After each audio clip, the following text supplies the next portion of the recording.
Plus ടുവിൽ പഠിക്കുന്ന എൻ്റെ കുഞ്ഞുമക്കളെ, നിങ്ങൾക്ക് ഏറ്റവും കൂടുതൽ സാധ്യതയുള്ള കുറച്ച് ചോദ്യങ്ങളും അതെങ്ങനെയാണ് എഴുതേണ്ടതെന്ന് പറയാനാണ് സാർ ഇന്ന് ഈ വീഡിയോയിലൂടെ വന്നിരിക്കുന്നത്.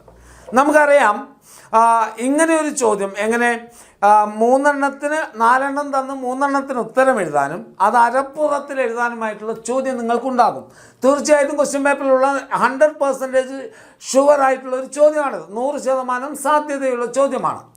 അങ്ങനെ വരുമ്പോൾ നിങ്ങൾക്കൊക്കെ സംശയം, എല്ലാവർക്കും സംശയമുള്ള ഒന്നാണ് ഈ അരപ്പുറം എന്ന് പറഞ്ഞാൽ എങ്ങനെയാണ് അത് കൃത്യമായി അരപ്പുറം കണക്കാക്കി എഴുതുക, അരപ്പുറം എന്ന് പറഞ്ഞാൽ അതെങ്ങനെ എഴുതണം എന്നൊക്കെയുള്ള ഒരു കൺഫ്യൂഷൻ ഉണ്ടെങ്കിൽ അത് തീർക്കാനും ഈ ചോദ്യങ്ങളിൽ ഏതെങ്കിലും ഒന്ന് നിങ്ങൾക്ക് ഞാൻ 100% ഉറപ്പ് പറയുന്നു, ഇതിലേതെങ്കിലും ഒന്ന് നിങ്ങൾക്ക് തിങ്കളാഴ്ചത്തെ പരീക്ഷയ്ക്ക് ഉണ്ടാകും. അങ്ങനെ വരുമ്പോൾ ഇത് ചർച്ച ചെയ്യുമ്പോൾ ആ ചോദ്യത്തിന് ഉത്തരവുമാകും, എങ്ങനെ എഴുതണം നിങ്ങൾക്ക് മനസ്സിലാവും. ഇതൊക്കെയാണ് ഈ വീഡിയോയുടെ ലക്ഷ്യം. ഓക്കെ മക്കളെ, അപ്പോൾ നോക്കൂ, അരപ്പുറം എന്ന് പറഞ്ഞു കഴിഞ്ഞാൽ കൃത്യമായി പറഞ്ഞാൽ ഒരു മെയിൻ ഷീറ്റിൻ്റെ പകുതിയാണ് നമ്മൾ അരപ്പുറം എന്ന് പറയുക. എന്നാൽ ഇവിടെ തന്നിരിക്കുന്ന ചോദ്യങ്ങളിലധികവും അരപ്പുറത്തിൽ ഉത്തരം തീരുന്നവയല്ല. മിക്കവാറും നിങ്ങൾ ഒന്ന് വലിച്ചു നീട്ടി എഴുതുമ്പോൾ ഒരു 3/4 എന്തായാലും വരുന്ന ചോദ്യങ്ങളാണ് പലപ്പോഴും. 3/4 നിങ്ങൾ പേടിക്കേണ്ടതില്ല, അയ്യോ കൂടിപ്പോയോ എന്നില്ല.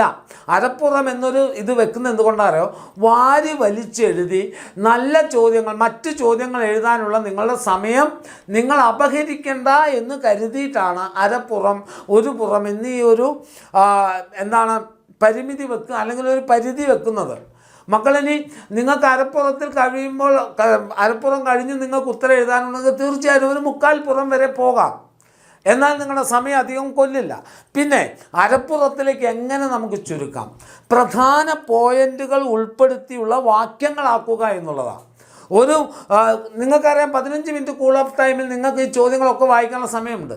അപ്പോൾ ഓരോ ചോദ്യത്തിനും ഏറ്റവും ഉചിതമായ ആശയം ഉൾക്കൊള്ളുന്ന പോയിന്റുകളെ ആദ്യം കണ്ടെത്തുകയും ആ പോയിന്റിനെ വാക്യങ്ങളാക്കി മാറ്റുമ്പോൾ അരപ്പുറത്തിൽ ഒതുങ്ങുകയും ചെയ്യും. വായിക്കുന്ന ഒരു അധ്യാപികയെ സംബന്ധിച്ചിടത്തോളം ആ പറഞ്ഞിരിക്കുന്ന ചോദ്യത്തിൻ്റെ കൃത്യമായ കണ്ടന്റ് നിങ്ങൾ ഉത്തരത്തിലുണ്ടെന്ന് അവർക്ക് ബോധ്യപ്പെട്ടാൽ അരപ്പുറത്തിൽ കവിയാതെ എഴുതാൻ നിങ്ങൾക്ക് സാധിക്കുകയും ചെയ്യും, മുഴുവൻ മാർക്ക് കിട്ടുകയും ചെയ്യും. അപ്പോൾ ആദ്യം ചിന്തിക്കേണ്ടത്, കൂൾ ഓഫ് ടൈമിൽ ചോദ്യങ്ങൾ കൃത്യമായി വായിക്കും, അതിന് പോയിൻ്റ് കണക്കാക്കി അല്ലെങ്കിൽ പോയിൻ്റുകളായിട്ട് 4-5 പോയിൻ്റുകളിൽ ഒരു ഉത്തരം കണ്ടെത്തി മനസ്സിൽ സൂക്ഷിക്കുക. ആ പോയിൻ്റുകളെ വാക്യങ്ങളാക്കി എഴുതുമ്പോൾ കൃത്യമായ ആശയത്തിൽ നിങ്ങൾക്ക് എഴുതാൻ സാധിക്കും. ഇതാണ് നിങ്ങൾ ചെയ്യേണ്ട. അരപ്പുറം ഒരു പുറമൊക്കെ വരുമ്പോൾ നിങ്ങൾ ആദ്യം ശ്രദ്ധിക്കേണ്ടതാണ്. 6 മാർക്കിനാണെങ്കിൽ 6 പോയിൻ്റ് നിങ്ങൾ അതിനുള്ളിൽ ഉണ്ടാവണം.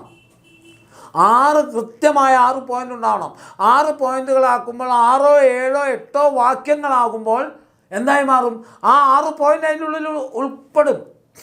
പിന്നെ ഒരു ഇൻട്രൊഡക്ഷൻ, അല്ലേ, എഴുത്തുകാരനെക്കുറിച്ചും ചോദ്യത്തെക്കുറിച്ചുമുള്ള ഒരു ചെറിയ ആമുഖം വേണം, ഒരു എൻഡിങ് വേണം. ആ ഉത്തരം മുഴുവൻ ഉൾക്കൊള്ളുന്ന ഒരു വാക്യത്തിലുള്ള എൻഡിങ്ങും വേണം. ഇങ്ങനെ നല്ലൊരു ഇൻട്രൊഡക്ഷൻ, നല്ല പോയിൻ്റ് ബേസ് ആയിട്ടുള്ള 6-7 പോയിൻ്റുകൾ ഉൾപ്പെടുന്ന ഒരു ഖണ്ഡിക അല്ലെങ്കിൽ പാരഗ്രാഫ്, ചെറിയൊരു കൺക്ലൂഷൻ. ഇത് വരുമ്പോൾ അരപ്പുറം മാക്സിമം 1-2 വരി കൂടിയെങ്കിലേ ഉള്ളൂ മക്കളെ. അപ്പം നിങ്ങൾക്ക് കൃത്യമായ കണ്ടൻറ്റ് ബേസ്ഡ് ആയിട്ടുള്ള ഒരു ഉത്തരം അതിലുണ്ടാകും. അതാണ് നിങ്ങൾ ചെയ്യേണ്ടത്. കോൾ ഓഫ് ടൈം നിങ്ങൾ കൃത്യമായി ഉപയോഗിക്കണമെന്ന് പറഞ്ഞത്. ഓക്കെ, ഇനി മാതൃഭാഷാ പഠനം വെറും ഭാഷാ പഠനം മാത്രമല്ല, അത് ജീവിതത്തെ മുഴുവൻ സ്വാധീനിക്കുന്ന പ്രക്രിയയാണ്. ECG സുദർശനൻ ആമുഖമായി പറഞ്ഞിരിക്കുന്ന ഒരു ഭാഗമാണത്. എഴുത്തകത്തിൻ്റെയോ മറ്റോ ആമുഖമായി പറഞ്ഞിരിക്കുന്ന ഒരു കാര്യമാണ്. കാരണം തൻ്റെ സയൻസ് ഗവേഷണങ്ങൾക്കും അല്ലെങ്കിൽ മറ്റുള്ള കാര്യങ്ങൾക്കൊക്കെ ഉപകാരപ്രദമായത് ഭാഷാ ക്ലാസ്സിലെ മാതൃഭാഷാ പഠനമാണ് എന്ന് പറഞ്ഞിട്ടുണ്ട്. അപ്പോൾ ECG സുദർശനൻ ആ പറഞ്ഞ കാര്യം എന്താണെന്നുള്ളത് ആദ്യം നിങ്ങൾക്ക് ചെറുവാക്യമായി നിങ്ങളുടെ മനസ്സിലുണ്ട്.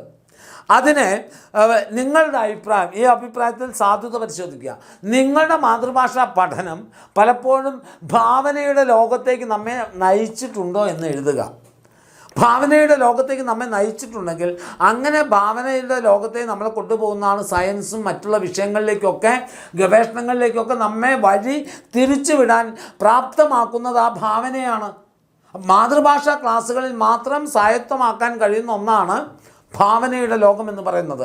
അയാളൊരു തെരുവിലൂടെ നടന്നു പോകുന്നു, ആ തെരുവിൻ്റെ ഇരുഭാഗത്തും ഉയർന്നു പൊങ്ങി നിൽക്കുന്ന കെട്ടിടങ്ങൾ ഉണ്ടെന്ന് പറയുമ്പോൾ നമുക്ക് അവിടെ ഒരു ഭാവനയുടെ ലോകത്തേക്ക് സഞ്ചരിക്കാൻ സാധിക്കും. അതും മാത്സിനോ മറ്റ് സയൻസ് വിഷയങ്ങൾക്കോ പറ്റില്ല. എന്നാൽ ആ ഭാവനയെ വികസിപ്പിച്ചെടുത്താൽ പലപ്പോഴും അത് സയൻസ് വിഷയങ്ങൾക്ക് ഉപകാരപ്രദമാകും. അതാണ് അങ്ങനെയുള്ള പോയിന്റുകളാണ് ഈ ചോദ്യങ്ങൾക്ക് നിങ്ങൾ ഉത്തരമാക്കി എഴുതേണ്ടത്. അപ്പോൾ കണ്ടൻറ്റ് ബേസ്ഡ് ആവുകയും ചെയ്യും. അധികം വലിച്ചു വാരി എഴുതാതെ ഏറ്റവും കൂടുതൽ അരപ്പുറം ഒരു പുറത്തിൻ്റെ ഒക്കെ എഴുതുമ്പോൾ മക്കൾ ഏറ്റവും കൂടുതൽ ശ്രദ്ധിക്കേണ്ട ഒരു കാര്യം ആവർത്തന വിരസതയില്ലാതെ എഴുതാൻ ശ്രമിക്കുക എന്നുള്ളതാണ്. ആവർത്തന വിരസതയില്ലാതെ എഴുതാൻ നിങ്ങൾ ശ്രമിക്കുക എന്നുള്ളതാണ്.